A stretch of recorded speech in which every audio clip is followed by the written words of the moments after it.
நியாயாதிபதிகள் 6ஆம் அதிகாரம் 23. அதற்கு கர்த்தர், உனக்கு சமாதானம், பயப்படாதே, நீ சாவதில்லை என்று சொன்னார். நம்முடைய வாழ்க்கையில் என்ன வேணும்? மெயினாக சமாதானம். மற்றது எல்லாமே வந்துடும், ஆனால் இது மட்டும் வருமா? வராது.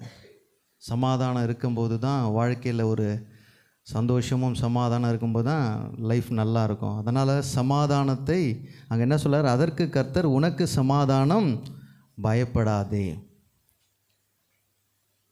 அப்போது இந்த நிறைய வார்த்தைகளை நான் ஆராய்ந்து பார்க்கும்போது சமாதானம் எங்கெல்லாம் வருதோ அங்கே பயம் கூடவே இருக்குது. பயப்படும் போது சமாதானம் அந்த இடத்துல இருக்காது. எங்கெங்கெல்லாம் ஃபியர் இருக்கோ அங்கே பீஸு இருக்காது. நம்மளுக்கு பயம் எல்லா இடத்துலையும் இருக்குது. ஆனால் வேதத்தில் ஃபுல்லாக நான் அலசி ஆராய்ஞ்சிட்டேன். கர்த்தர் சொல்கிற ஒரே ஒரு இடம், யாருக்குமே பயப்படாத, எனக்கு மட்டும் பயப்படு. ஹல்லேலூயா. எல்லார் மேலே மரியாதை வேணும், தவறாக எடுத்துக்காதீங்க. எல்லார் மேலே என்ன இருக்கணும்? ரெஸ்பெக்ட் இருக்கணும். ஆனால் ஃபியர் யார் மேலேயும், எந்த மனிதன் மேலேயும் பயப்படாதீங்க. உங்களுடைய ஜீவனை யாரால் மட்டும்தான் எடுக்க முடியும்?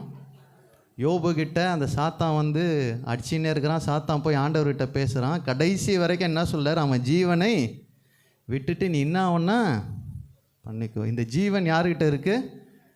அவர்கிட்ட மட்டும்தான் இருக்குது. நம்முடைய பயம் வந்து எந்த ஒரு பொருளுக்காகவும், எந்த ஒரு மனிதருக்காகவும், எந்த ஒரு காரியத்திற்காகவும் நம்ம பயப்படக்கூடாது. கர்த்தருக்கு பயந்து அவர் வழிகளில் நடக்கிறவன் எவனோ அவன் பாக்கியவான்.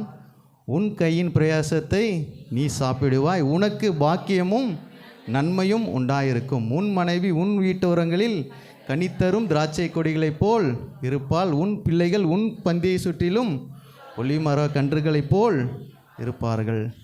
இதோ கர்த்தருக்கு பயப்படுகிற மனுஷன் இவ்விதமாய் ஆசீர்வதிக்கப்படுவான். கர்த்தர் சீயோனில் இருந்து உன்னை, எருசலேமின் வாழ்வை நீயும் உன் பிள்ளைகளின் பிள்ளைகளையும் இஸ்ரவேலுக்கு உண்டாகும் சமாதானம். பயத்தில் ஸ்டார்ட் பண்ணி எங்கே முடியுது? யாருக்கு பயப்படுறான்? சங்கீதக்காரன் சொல்கிறான், கர்த்தருக்கு பயப்படும் போது எந்த சமாதானம் உங்களுக்கு கிடைக்குது? இஸ்ரவேலுக்கு உண்டாகும் சமாதானம். அல்லேலூயா. மனுஷனுக்கு பயப்படுகிற பயம் கண்ணியை வருவிக்கும். அல்லேலூயா. அதனால் நம்முடைய வாழ்க்கையில் இன்றைய தினத்திலிருந்து உங்களுடைய ஃப்யூச்சரை குறித்தோ, உங்களுடைய எந்த காரியங்களை குறித்தோ பயப்படவே கூடாது. பயம்லாம் யார் மேலே இருக்கணும்? அவருக்கு மட்டும்தான் பயப்படணும்.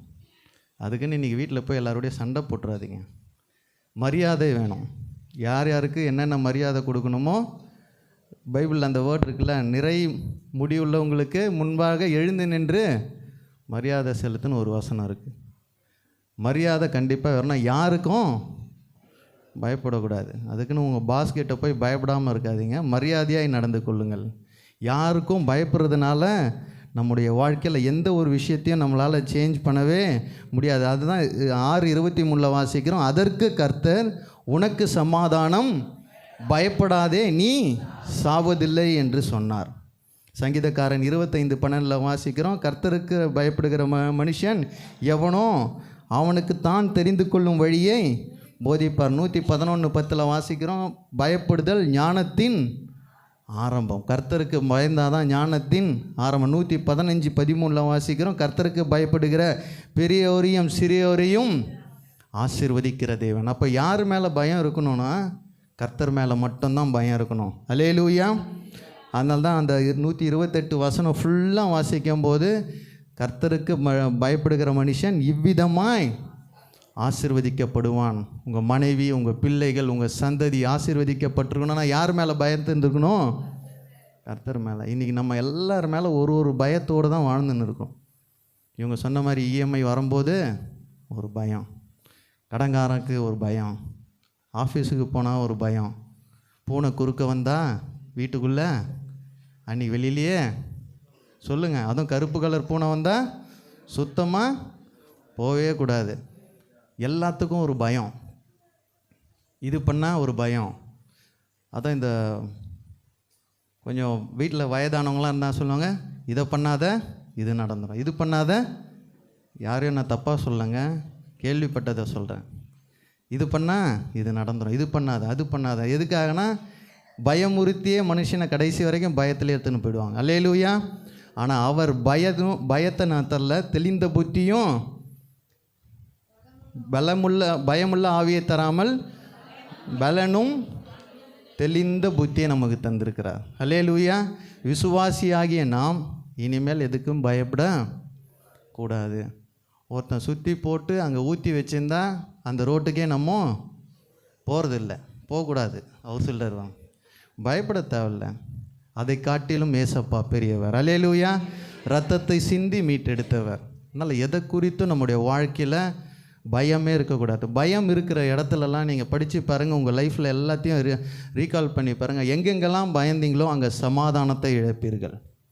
எந்த விஷயத்துக்கு நீங்கள் பயப்படுறீங்களோ அங்கே சமாதானம் உங்களை ஆளுகை செய்யாது.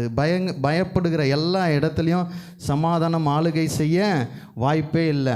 ஆதியாகமம் 43:23 வாசிக்கிறோம். ஆதியாகமம் 43:23. அதற்கு அவன், உங்களுக்கு சமாதானம், பயப்பட வேண்டாம். உங்கள் தேவனும் உங்கள் தகப்பனுடைய தேவனுமாய் இருக்கிறவர் உங்கள் சாக்குகளில் அதை உங்களுக்கு புதையலாக கட்டளையிட்டார். நீங்கள் கொடுத்த பணம் என்னிடத்தில் வந்து சேர்ந்தது என்று சொல்லி சிமியோனை வெளியே அழைத்து வந்து அவர்களிடத்தில் விட்டான். பயப்படுற இடத்துல சமாதானம் இருக்காது. இங்கே யோசேப்பை குறித்து நம்ம பார்க்குறோம். அவங்க அண்ணன் தம்பிங்க எல்லாம் வந்துட்டு அவரை மீட் பண்ணிட்டு போகும்போது அந்த கோல்டை வந்து பேக்கில் வச்சுருக்கிற அந்த காரியங்கள் அப்போ அவனே தான் வச்சு அனுப்புகிறான். பெஞ்சமினை பார்த்த சந்தோஷத்தில் மூட்டையில் அவனே வச்சு அனுப்புகிறான். அவங்க திருப்பி 2வது வாட்டி வந்து சொல்கிறாங்க, இது நாங்கள் எடுத்துன்னு வரல, எப்படி வந்ததுன்னு தெரியல, பயந்து போய் நிற்கிறாங்க. அப்போ யோசேப்பு சொல்கிற வார்த்தை தான் அதற்கு என்ன சொல்கிறான், அதற்கு அவன், உங்களுக்கு சமாதானம், பயப்படாதீங்க, ஏன்னா வச்சது யார், நான் தான் உள்ளே வச்சுருக்கிறேன். அப்போ எந்தெந்த இடத்துல நீங்கள் சமாதானத்தை இழக்கிறீங்கன்னா, பயப்படும் போது பக்கத்தில் தட்டி 2 சைடும் தட்டி சொல்லுங்கள், பயப்படவே பயப்படாத, பயப்படாத, பயப்படாத, உனக்கு சமாதானம். பக்கத்தில் தட்டி சொல்லுங்கள், உனக்கு சமாதானம், உனக்கு சமாதானம். வீட்டுக்காருக்கு பயப்படாத, உனக்கு சமாதானம். ஆனால் மரியாதையாக இருந்துக்கோ. அல்லேலூயா. மரியாதையை வந்து இழக்கவே கூடாது. ஆனால் பயந்தினா அங்கே சமாதானம் இருக்காது. நிறைய இடத்த நான் மேற்கோள் காட்ட முடியும். யோவான் 20:19 வாசிக்கிறோம். யோவான் 20:19. வாரத்தின் முதல் நாளாகிய அன்றைய தினம் சாயங்கால வேளையிலே சீஷர்கள் கூடியிருந்த இடத்தில் யூதர்களுக்கு பயந்ததினால் கதவுகள் பூட்டி இருக்கையில் இயேசு வந்து நடுவே நின்று, உங்களுக்கு சமாதானம் என்றார். அவர் வாரத்தில் முதல் நாள் உயிர்த்தெழுந்த அடுத்த வாரத்தில் எல்லாம் பயந்து போய் கதவை சாத்திட்டு உள்ளே இருக்கிறாங்க. எப்படி இருக்கிறாங்க, பயந்து இருக்கிறாங்க. அப்போ ஏசப்பா வந்து சொன்ன ஒரே வார்த்தை என்னது, பயப்படாதேன்னெலாம் சொல்லாங்க. என்ன சொல்கிறாரு, சமாதானம். பயம் வெளியில் போகும்போது தான் உள்ளே என்ன வரும், சமாதானம் வரும். இன்றைக்கி நம்ம நிறைய பேருக்கு பயந்து போய் நிற்கிறோம். உங்கள் வீட்டில் எதுக்கெல்லாம் நீங்கள் பயப்படுறீங்களோ அந்த இடத்துல சமாதானம் கட் டவுன் ஆகிடும். இன்றையிலிருந்து பயப்படாதீங்க, கர்த்தர் சமாதானத்தை தருகிறார். நியாயாதிபதிகளில் சொன்ன வார்த்தை, கிதியோனுக்கு சொன்ன வார்த்தை என்னதுன்னா, அதற்கு கர்த்தர், உனக்கு சமாதானம், பயப்படாதே, நீ சாகுவதில்லை என்று சொன்னார். நம்முடைய வாழ்க்கையில் இன்றையிலிருந்து பயத்தை புறம்பே தள்ளிடுவோம். நம்மை நடத்திடும் தேவன் நம்மோடு இருக்கிறார். உங்களை அழைத்தவர் உண்மை உள்ளவர். எத்தனை பேர் விசுவாசிக்கிறீங்க? உங்களை ரட்சித்தது உண்மை உள்ளவர். அவர் கல்லோ மண்ணோ மரமோ அல்ல, இன்றைக்கும் ஜீவிக்கிற தேவன். அல்லேலூயா. அவர் அழைத்தது உண்மை, அவர் தெரிந்து கொண்டது உண்மை. கடைசி வரை உங்களை நடத்துவார். எதை குறித்தும் பயப்படாதீங்க. பக்கத்தில் தட்டி சொல்லுங்கள், எதுக்கும் பயப்படாத. சொன்னினா தான் நடக்கும். நல்லா தட்டி சொல்லுங்கள், எதுக்குமே பயப்படாத, உனக்கு சமாதானம், உனக்கு சமாதானம், உனக்கு சமாதானம், உனக்கு சமாதானம். வீட்டில் எது இருக்குதோ இல்லையா, என்ன இருக்கணுங்க, 4 பேர் 4 சைடு உட்காந்துக்கிறது நல்லா இருக்குமா வீடு? வீட்டில் விலை உயர்ந்த பொருட்களை வாங்கி வைக்கிறோம். 4 ரூமில் 4 ஏசி ஓடுது. ஆனால் 4 பேருக்குமே பேச்சுவார்த்தை இல்லை. நாங்கள் எப்படி இருக்கோங்க? அந்த வீடு நல்லாவே இருக்காது. பயத்தினால் பிரிந்து போய் நிற்கிறார்கள். கர்த்தர் சொல்றார், சமாதானத்தோடு வாழுங்க. அல்லேலூயா. கிதியோனுக்கு சொன்ன வார்த்தை, அதற்கு கர்த்தர், உனக்கு சமாதானம், பயப்படாதே. டாக்டர் சொல்லிடுவான், டேட்டை குறிச்சிடுவான், இவ்வளோ நாள்னு. அதுக்கப்புறம் சமாதானம் இருக்கும்? சொல்லுங்கள், இருக்கவே இருக்காது. சமாதானம் போயிடும். ஆனால் ஒரு நிமிஷம் நினச்சி பாருங்கள், என் அப்பா கூட தான் நான் போய் இருக்க போகிறேன்னு தெரிஞ்சிச்சின்னு வச்சிங்களேன், அது பெரிய சமாதானம். அல்லேலூயா. இந்த பூலோகத்தின் ஆசைகளுக்காக நம்ம ஓடிக்கொண்டு இருக்கும்போது சமாதானத்தை இழக்கிறோம். நான் விசுவாசத்தோடு சொல்கிறேன், இன்றைக்கி எங்கள் அப்பா கூப்பிட்டாலும் நான் போயிடுவேன். எனக்கு இந்த பூலோகத்தின் ஆசைகள் எதுவும் இல்லை. அல்லேலூயா. சமாதானத்தை நோக்கி நம்முடைய லைஃப்பை லீட் பண்ணணும். எதற்கும் பயப்படாதீர்கள். அல்லேலூயா. இன்டர்வியூக்கு போயிட்ட உடனே என்ன சொல்கிறது, ஒரு பயம். நமக்கு கிடைக்குமோ கிடைக்காதோ. அல்லேலூயா. எது எடுத்தாலும் நமக்கு ஒரு பயம் நம்மை ஆளுகை செய்து கொண்டே இருக்கும். அந்த பயத்திலிருந்து இன்றைக்கி நம்ம விசுவாச மக்கள் வெளியில் வரணும். நம்முடைய குடும்பங்களில் நிறைய குடும்பங்களை நம்ம பார்க்கும்போது சமாதானம் கொஞ்சம் குறைஞ்சிருக்கு. அதுக்கு காரணம் ஏதோ ஒரு பயம் அந்த குடும்பத்தை அடிமைத்தனத்திலும் ஆழ்த்தி கொண்டு இருக்குது. அந்த அடிமைத்தனத்திலிருந்து நம்ம வெளியில் வரும்போது கர்த்தர் ஸ்தோத்திரம் சமாதானத்தோடு பீஸோடு நம்ம நடத்துவார். இந்த கிதியோனுடைய வாழ்க்கையை நான் குயிக்காக நான் சொல்லிடுறேன். 6ஆம் அதிகாரம் எடுத்து வாசிங்க. இஸ்ரவேல் ஜனங்களை மீதியானர்கள் கைக்கு கர்த்தர் ஒப்பு கொடுத்துட்டார். ஏன்னா அவங்க பார்வைக்கு பொல்லாப்பானதை செய்து பாகாலையும் மற்ற தெய்வங்களையும் வணங்கும்போது கர்த்தர் மீதியானியர் கையில் இஸ்ரவேலரை ஒப்பு கொடுத்துட்றாங்க. மீதியானர்கள் இவங்களை போட்டு எல்லா காரியங்களும் அடிமைத்தனம் பண்ணி இருக்கும்போது ஒரு தீர்க்கதரிசனை அனுப்பி கர்த்தர் என்ன சொல்கிறார், திருப்பியும் உங்களை நான் மீட்டெடுப்பேன். அந்த 10வது வசனத்தில் போட்டிருக்கு, நான் உங்களுக்கு தேவனாகிய கர்த்தர் என்றும் நீங்கள் குடியிருக்கும் அவர்கள் தேசத்தில் எமோரியருடைய தேவர்களுக்கு பயப்படாதிருங்கள் என்றும் உங்களுக்கு சொன்னேன். நீங்களோ என் சொல்லை கேளாதவர்கள் போல இருக்கிறீர்கள் என்று சொன்னான். தீர்க்கதரிசி மூலம் இஸ்ரவேல் ஜனங்களுக்கு வருது, மீதியானர் கையிலேருந்து கர்த்தர் திருப்பியும் உங்களை விடுதலை பண்ணுவார். புதுசு வந்தார் ட்ரம்ப்பு. ஒரே நாள் தான் பைபிள் உள்ள எல்லா வார்த்தைகள் நிறைவேறுகிற நாட்கள். இஸ்ரவேலுக்கு விரோதமாய் உருவாக்கப்படுகிற எந்த ஆயுதமும் வாய்க்காதே போகும். ஏன்னா ஏசப்பா வளர்ந்து வாழ்ந்த ஊர், அதை எவனாலையும் டச்சே பண்ண முடியாது. அல்லேலூயா. அதற்குரிய ராஜாக்களை தள்ளி ராஜாக்களை உருவாக்குற நாட்கள். அவர் பகிரங்கமாக அனௌன்ஸ் பண்ணியிருக்கார், மறுபடியும் கிறிஸ்துவ நாடாய் நான் மாற்றிடுவேன். டெய்லி வாரம் வாரம் வர்ஷிப்புக்கு சர்ச்சுக்கு போகிற ஒரு ஆள் மறுபடியும் யூஎஸில் கர்த்தருடைய நாமம் உயர்த்தப்படுகிற நாட்கள். மீதியானர்கள் கைகளிலிருந்து காசாலிருந்து அந்த எல்லா வார்த்தையும் என்ன வந்திருக்கு, மறுபடியும் எல்லாவற்றையும் மீட்டெடுக்கிற நாட்கள். கடைசி நாட்கள் அவருடைய வருகைக்கு நேராக இருக்கிறோம். பயம் நம்ம ஆளுகை செய்யக்கூடாது. அந்த 10வது வசனத்தில் போட்டிருக்கு, நீங்கள் குடியிருக்கும் அவர்கள் தேசத்தில் உள்ள எமோரியருடைய தேவர்களுக்கு பயப்படாதீர்கள் என்றும் உங்களுக்கு சொன்னேன். நீங்களோ என் சொல்லை. ஆமேன். அந்த தைரியம் இது வரைக்கும் யாருக்கும் இல்லை. கர்த்தர் ராஜாக்களை தள்ளி ராஜாக்களை உருவாக்குகிறவர். அல்லேலூயா. அவர் சொல்லாகும், அவர் கட்டளையிட நிற்கும். இப்போ நம்ம ஆள் கொஞ்சம் குழம்பி போயிருக்கிறான். உள்ளூரில் தான் இனிமேல் வேலை நடக்கும், வெளியூரில் வேலை நடக்காது. கர்த்தர் கரம் அந்த தேசம் முழுவதும் இப்போது பாராட்ட வல்லமை உள்ளவராக இருக்கிறார். அதனால் இப்போ நம்ம கிதியோனை பற்றி பார்க்க போகிறோம். 3 விஷயங்களை நான் கிதியோனுடைய வாழ்க்கையில் மேற்கோள் காட்டி நான் செய்தியை முடிக்கிறேன். ஃபஸ்ட்டு, பயத்தில் நம்ம ஃபஸ்ட்டு விஷயத்தை இழக்கிறோம், நம்மளுடைய ஐடென்டிட்டியை இழக்கிறோம். பயத்தினால் எதை இழக்கிறோம்? பயத்தினால் நம்முடைய அடையாளத்தை இழந்து விடுகிறோம். உண்மையா இல்லையா? எங்கெங்கெல்லாம் நீங்கள் பயப்படுறீங்களோ உங்களுடைய அடையாளம் அங்கே மறைக்கப்படும். உண்மையா இல்லைங்களா? அந்த 11வது வசனம் வாசிங்க. அதற்கு பின்பு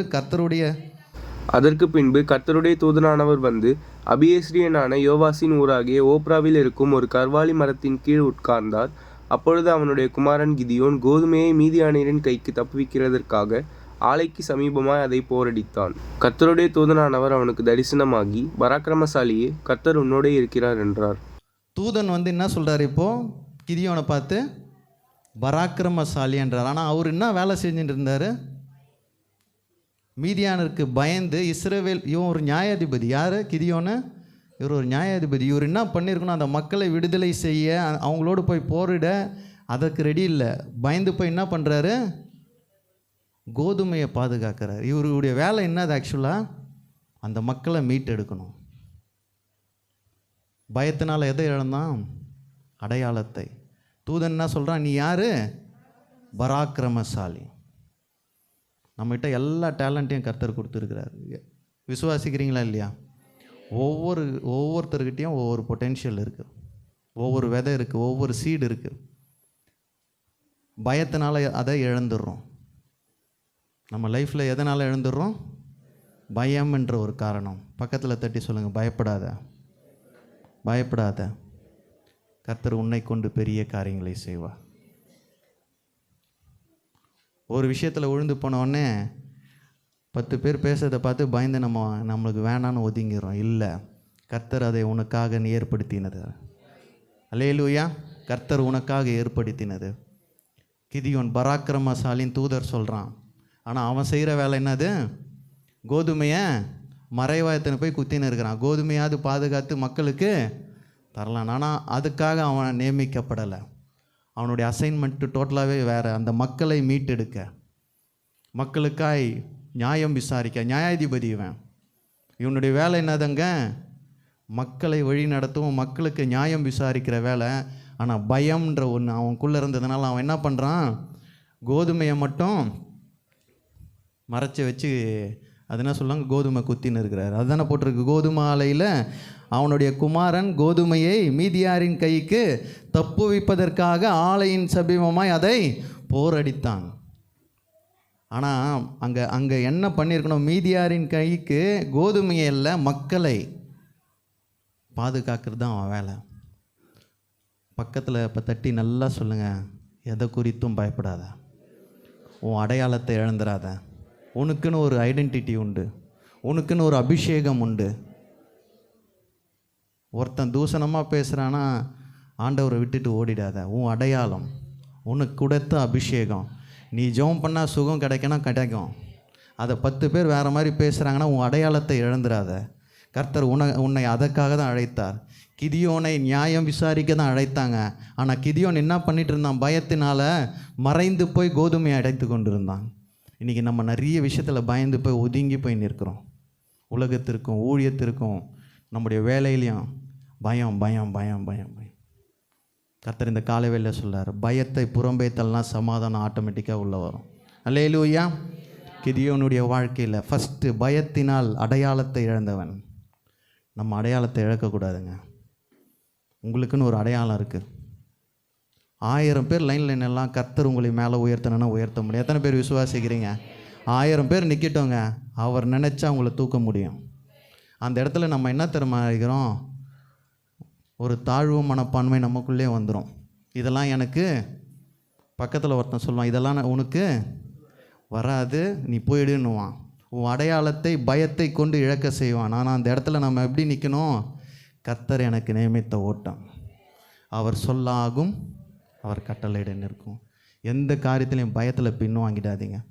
கிதியோனுடைய நியாயம் விசாரிக்கிற வேலையிலேருந்து அவன் வெளியில் வந்துட்டான். ஒரே ஒரு விஷயம், அவன் பயந்தான். அந்த 10வது வசனத்தில் போட்டிருக்கு, நீங்கள் குடியிருக்கும் அவர்கள் தேசத்தில் உள்ள எமோரியருடைய தேவர்களுக்கு பயப்படாதீர்கள் என்றும் உங்களுக்கு சொன்னேன், நீங்களோ என் சொல்லை கேளாதவர்கள் போல.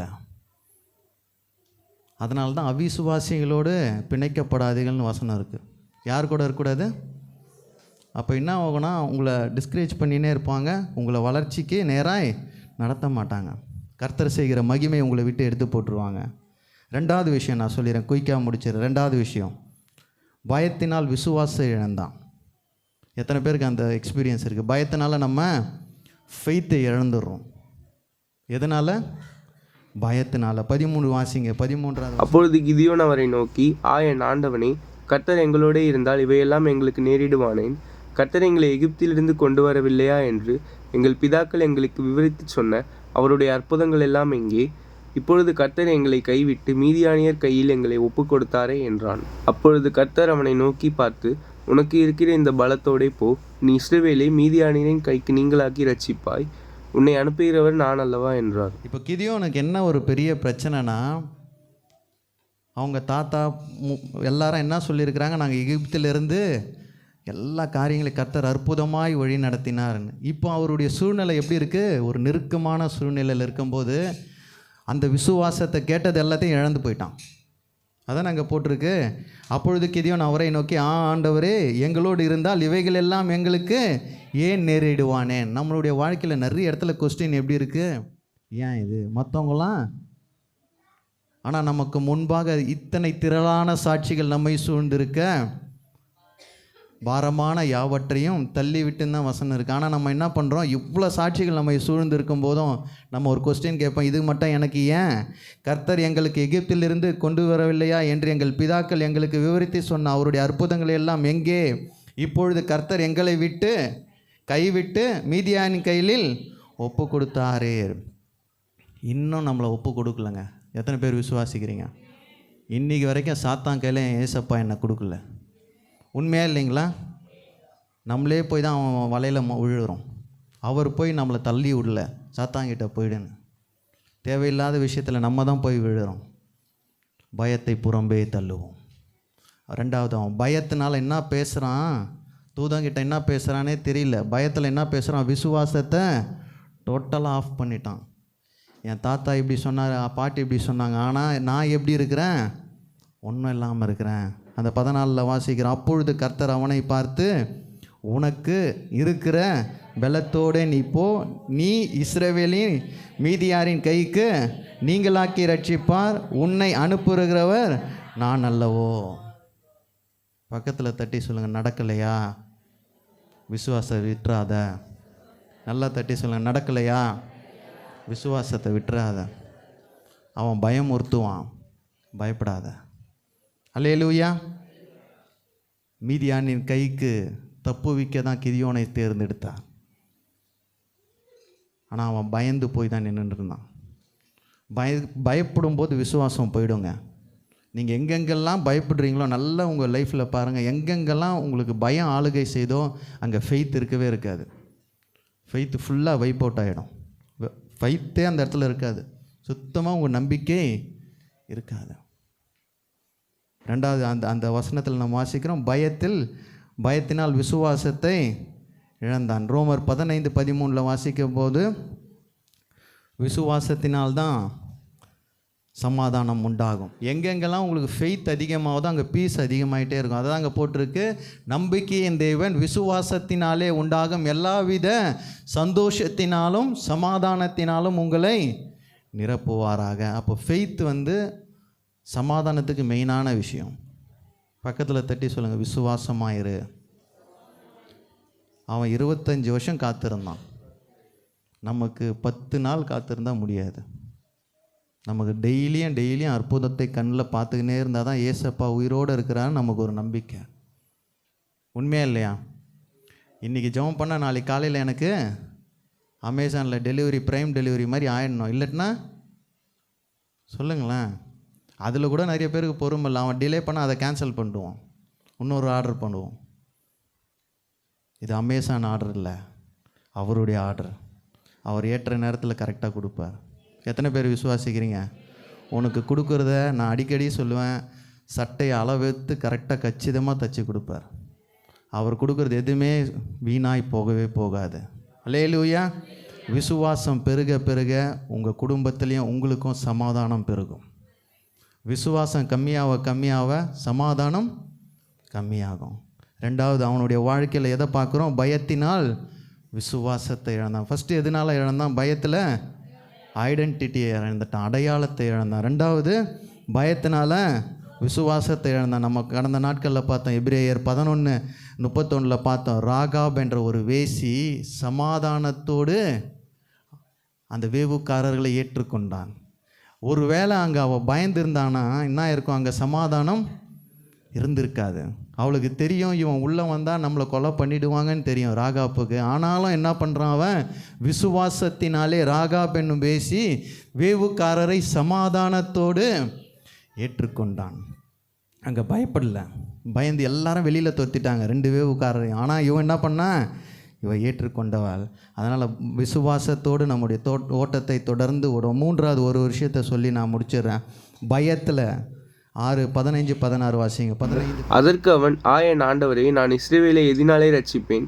இதோ மனாசேயில் என் குடும்பம் மிகவும் எளியது, என் தகப்பன் வீட்டில் நான் எல்லாரிலும் சிறியவன் என்றான். அதற்கு கர்த்தர், நான் உன்னோடே கூட இருப்பேன், ஒரே மனுஷனை முறிய அடிப்பது போல நீ மீதியானியரை முறிய அடிப்பாய் என்றார். மூன்றாவது விஷயம், பயம் எப்போல்லாம் வருதோ பலத்தை இழந்துருவோம். உண்மையே இல்லைங்களா? உங்களுடைய பவரு டோட்டலாக டவுன் ஆகிடும். பயம் வந்துச்சுன்னு வச்சிங்களேன், அந்த இடத்துல என்ன இருக்காது? நம்முடைய பலன் இருக்கவே இருக்காது. நம்முடைய ஸ்ட்ரென்த் அங்கே ஃபுல்லாகவே டவுன் ஆகிடும். உங்களுடைய பவர் டவுன் ஆகிடும். அல்லேலூயா. பயம் இனிமேல் நம்முடைய வாழ்க்கையில் குறுக்கிடவே கூடாது. அவங்ககிட்ட கர்த்தர் என்ன சொல்கிறாரு, நீ 14 சொல்கிறாரு, உனக்கு இருக்கும் பலத்தோடு நீ போ, உன்னை அனுப்புகிறோம் நான் சொல்கிறேன். ஆனால் அடுத்த வசனத்தில் அவன் என்ன சொல்கிறான், எங்கள் அப்பாவும் சின்ன ஆள், நானும் ரொம்ப சின்ன பையன், என்னால் இந்த மீதியானர் கையிலேருந்து இஸ்ரவேலை மீட்டெடுக்க முடியாது, அதனால் என்ன பண்ணுறதுன்னு கேட்கும்போது தான் அவர் என்ன சொல்கிறாரு, ஒரு மனுஷனை அடிக்கிற மாதிரி மொத்த பேரையும் அடிச்சிருவேன், உங்களை அந்த பலனை நான் தரேன்னு. நீங்கள் போய் எங்கே நிற்கும்போது எவ்வளோ பெரிய அதிகாரியாக இருந்தாலும், எவ்வளோ பெரிய பெரிய ஆளுகளாக இருந்தாலும், உங்களை விட அதிகாரத்தில் உயர்ந்தவர்களாக இருந்தாலும், பயம் இல்லாமல் கர்த்தருடைய நாமத்தோடு நீங்கள் போய் நில்லுங்களேன், ஜெயத்தை பார்க்க முடியும். ஒரு வேளை பயந்துட்டிங்கன்னா அந்த இடத்துல உங்களால் ஜெயம் பெற முடியாது. ஏன்னா பலத்தை இழந்துருவீங்க. இந்த ரோட்டில் சண்டை போடுறவங்க ரவுடி பசங்கள்லாம் பார்த்துருக்கீங்களா, 100 பேர் வந்தாலும் பயப்படாமல் போய் அடிப்பான்.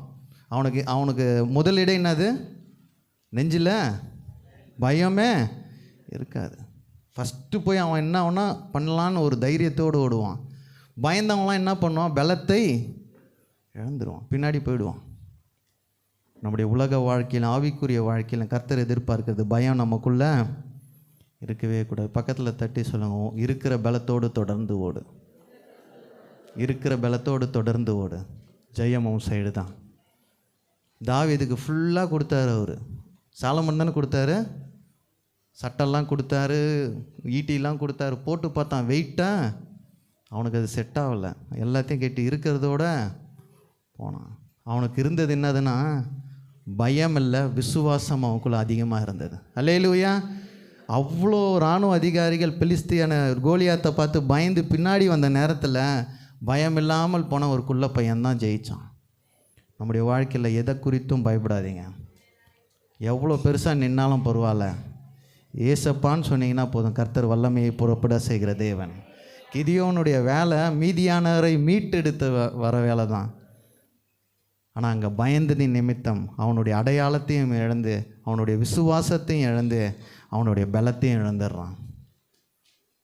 நம்முடைய வாழ்க்கையில் எந்தெந்த இடத்துல அடையாளத்தை இழந்தோமோ அந்த அடையாளம் திரும்பி கிடைக்கணுங்க. அல்லேலூயா. நமக்குன்னு ஒரு ஐடென்டிட்டி இருக்கும். இந்த உலகத்துலேயும் நம்முடைய உறவினர்கள் மத்தியிலும் நம்முடைய வாழ்க்கையில் பயத்தினால் அதை இழந்துடாதீங்க. கர்த்தர் உங்களோடு இருந்து செய்யும் காரியம் பயங்கரமாக இருக்கும். விசுவாசத்தை எந்த காரணத்துக்காக இழந்துடாதீங்க, பலத்தை எந்த காரியத்தை இழந்துடாதீங்க. சாத்தானை மேற்கொள்ள நீங்கள் முழங்கால் போட்டு ஜெபம் பண்ணுங்கள். இன்றைக்கி நிறைய ப்ரீச்சிங்கில் நிறைய இதில் உங்களுக்கு சாபம், இதை பண்ணணும் அதை பண்ணணும் அதை பண்ணணும்னு செய்திகளை கேட்டு கேட்டு கேட்டு விசுவாசம் பயந்து பயந்து விசுவாசிகள்லாம் பயந்து பலத்தை இழந்து போய் வீட்டை சாத்தின்னு உள்ளே உட்காந்துருக்கீங்க. இல்லை, நீங்கள் முழங்கால் போட்டு ஜெபம் பண்ணுங்கள், உங்கள் பலத்தை யூஸ் பண்ணுங்கள். கர்த்தர் ஒவ்வொருக்கும் ஒரு பலனை கொடுத்துருக்கிறார். விசுவாசிக்கிறீங்களா இல்லையா? கர்த்தர் எல்லாருக்கும் ஒரு பவரை கொடுத்துருக்கிறார். அவர் இரத்தத்தினால் கழுவப்பட்டு மீட்டெடுக்கப்பட்ட ஒவ்வொருவரும் பேர் பேராய் அவர் அதிகாரத்தை கொடுத்துருக்கிறார். இயேசு என்ற நாமத்தின் அதிகாரத்தை உபயோகப்படுத்தும் போது எல்லா வலுசர்பங்கள் ஓடும். அல்லேலூயா, அல்லேலூயா. அதனால் எரேமியா 33:9 வாசித்து பார்த்தீங்கன்னா, நீங்கள் சமாதானமாக இருந்தீங்கன்னா உங்களை கண்டு மற்றவன் பயப்படுவான். அல்லேலூயா. நீங்கள் சமாதானமான ஒரு குடும்பமாய் சமாதானமான ஒரு நபராக இருந்தால் உங்களை கண்டு மற்றவங்க பயப்படுகிற நாட்கள். அதான் அதில் போட்டிருக்கு, நான் அவர்களுக்கு செய்யும் நன்மைகள் எல்லாம் கேட்க போகிற பூமியின் எல்லா ஜாதிகளுக்கு முன்பாக அது எனக்கு மகிழ்ச்சியுள்ள கீர்த்தியாகவும் புகழ்ச்சியாகவும் மகிமையாக இருக்கும். இந்த 2வது லைனை வாசிப்பாருங்க. நான் அவர்களுக்கு அருளி செய்யும் எல்லா நன்மை நிமித்தமும் எல்லா சமாதான நிமித்தமும் இவர்கள் பயந்து, சமாதானத்தோடு நீங்கள் இருக்கும்போது மற்றவன் உங்களை கண்டு பயப்படுவான். இன்றைக்கி நம்ம பயப்படுறோம், உங்கள் குடும்பமும் உங்களுடைய தனிப்பட்ட வாழ்க்கையில் சமாதானம் இன்க்ரீஸ் ஆகும்போது எதிரி உங்களை கண்டு பயப்படுவான். உண்மையாக இல்லைங்களா? உங்களை தொடவே முடியாது. சமாதானத்தை சீர்குலைக்க இன்றைக்கி நிறைய பேர் இருக்கிறாங்க, ஆனால் பயத்தை விளைவிக்கவும் நிறைய பேர் இருக்காங்க. ஆனால் சமாதானத்தை கொடுப்பவர் அவர் மட்டுமே. அதான் ரோமர் 15:33 வாசிக்கிற, சமாதானத்தின் தேவன் உங்கள் அனைவரோடும் இருப்பாராகன்னு போட்டிருக்கோம். சமாதானத்தின் தேவன் உங்கள் அனைவரோடும் கூட இருப்பாராக. 16:20 வாசிக்கிறோம், சமாதானத்தின் தேவன் சீக்கிரமாய் சாத்தானை உங்கள் கால்களின் கீழே நசுக்கி போடுவார். சமாதானத்தின் தேவன் நம்மோடு இருக்கும்போது பயம் நம்மை அணுகவே அணுகாது. அல்லேலூயா. இன்றைக்கி யார் யாரெல்லாம் பயந்து போய் என்ன பாருங்கள், யார் யாரெல்லாம் பயந்து போய் இருக்கிறீங்களோ தைரியமாக சாத்தானை கொண்டு பேசுங்க. என்னை பலப்படுத்துகிற கிறிஸ்துவினாலே எல்லாவற்றையும் செய்ய எனக்கு பலன் உண்டு. பயத்தினால என் அடையாளத்தை இழக்க மாட்டேன். வாயை திறந்து சொல்லுங்கள், பயத்தினால என் அடையாளத்தை இழக்க மாட்டேன். பயத்தினால என் விசுவாசத்தை இழக்க மாட்டேன். பயத்தினால என் பலத்தை இழக்க மாட்டேன். கிதியோன் செய்த எல்லா மிஸ்டேக்கும் திருப்பி அவன் ரீஸ்டோர் பண்ணுறான். அடுத்த வசனம்லாம் நீங்கள் போய் வாசிக்கும்போது திருப்பியும் கர்த்தர் அவனோடு பேசும்போது என்ன அற்புதம் நடக்குதுன்னு நான் முடிச்சிடுறேன். நியாயாதிபதிகள் 8:28 வாசித்து பாருங்கள். அவனோடு இருந்து செய்யும் காரியம் பயங்கரமாக இருந்தது. 8:28 எடுத்து வாசித்து பாருங்கள். இந்த பிரகாரம் மீதியானியர் திரும்ப தலையெடுக்கக்கூடாதபடிக்கு இஸ்ரவேல் புத்திரருக்கு முன்பாக தாழ்த்தப்பட்டார்கள். தேசமானது கிதியோனின் நாட்களில் 40 வருஷம் அமைதலாக இருந்தது. எவ்வளோ பெரிய அற்புதங்க. அவன் பயந்து ஒடுங்கி இருந்தவனுக்கு கர்த்தர் சொல்றார், இதெல்லாம் பயப்படாத. அதனால் என்ன ரிசல்ட் வந்து இந்த பிரகாரம் மீதியானின் திரும்ப தலை எடுக்கக்கூடாதபடிக்கு. நான் விசுவாசிக்கிறேன். இந்த வசனத்தை படித்த பிறகு எனக்கு எப்படி தெரியுமா, எனக்கு ஒரு சந்தோஷம் வந்தது. இதோட சாத்தான் தலையே எடுக்கக்கூடாது. எந்த குடும்பத்து மேலே அவன் தலையை விரிக்கவே கூடாது. அல்லேலூயா. அடுத்த லைன் என்ன போட்டிருக்கு, இஸ்ரவேல் புத்திரர் முன்பாக தாழ்த்தப்பட்டு இருந்தார்கள். பயத்தினால நம்ம நிறைய இடத்துல தாழ்ந்து போயிருக்கிறோம், உண்மையா இல்லைங்களா? ஆனால் அவர் உயர்த்தும் போது, பயத்தை புறம்பே தள்ளும் பொழுது சாத்தான் தாழ்ந்து போயிருக்கிறான். தேசமானது கிதியோனின் நாட்களில் 40 வருஷம் அமைதலாக இருந்தது.